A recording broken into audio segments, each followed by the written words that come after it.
बड़ा easy question है और चलता भी है क्वेश्चन। क्या क्वेश्चन है बाबू, देखो तो क्वेश्चन बोलता है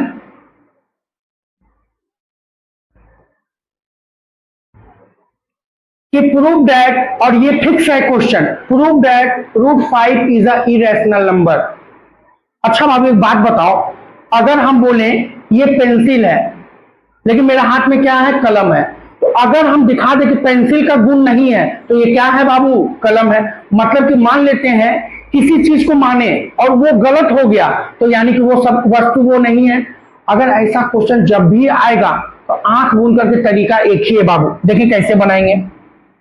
जो दिया है, दिया क्या है बाबू, √5, तो कहेगा लेट, इसको मानिएगा, लेट √5 इज इरेशनल है ना बाबू, तो क्या मानेंगे, रैशनल नंबर। क्या मानेंगे बच्चा, रैशनल नंबर। कोई दिक्कत, कहेगा जी नहीं सर मान लिए।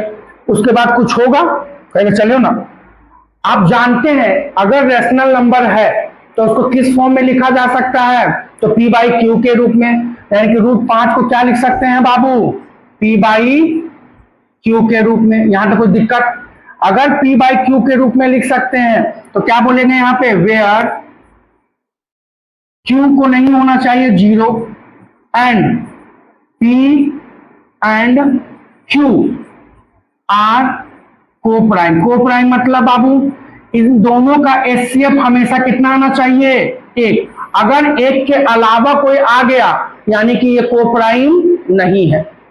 समझ गए, चलिए यहां तक हो गया।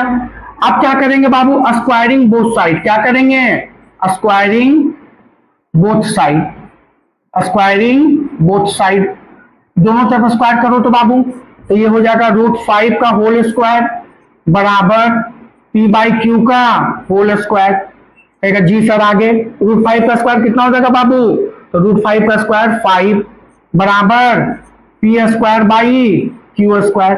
बाबू इसके नीचे कुछ नहीं तो क्या है, क्रॉस मल्टीप्लीकेशन करेंगे तो क्या हो जाएगा बाबू, p² बराबर 5q²। अब यहां समझिएगा लॉजिक, लॉजिक क्या है बच्चा, समझेंगे। अच्छा बाबू अगर कोई नंबर जैसे 15, 15 क्या 5 से डिविजिबल है, कहेगा जी सर क्यों, क्योंकि 15 में 5 ऑलरेडी क्या है, फैक्टर है, तभी तो 5 से 5 कैंसिल हो जाता है। अगर बोलेंगे 20 क्या 5 से डिविजिबल है, कहेगा जी क्यों, क्योंकि 5 ऑलरेडी उसमें क्या है, फैक्टर है। देखो तो बाबू 5 है मल्टीप्लाई में, मतलब q² 5 से डिविजिबल है। अगर दोनों बराबर है यानी कि p² भी किससे डिविजिबल है, 5 से, तो क्या बोलिएगा, p², इसको इक्वेशन 1 मान लीजिएगा, p² इज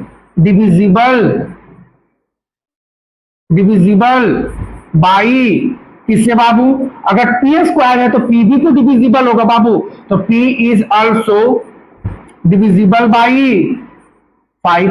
कोई दिक्कत है बाबू, कहेगा जी नहीं सर कोई दिक्कत नहीं है। चलो आगे चलते हैं, एक लाइन और ले लेते हैं यहां पे। हाँ अब क्या है बाबू, अगर p डिविजिबल है 5 से यानी कि 5 का मल्टीपल है तो एक कांस्टेंट मान लेंगे c, मान लिए आप।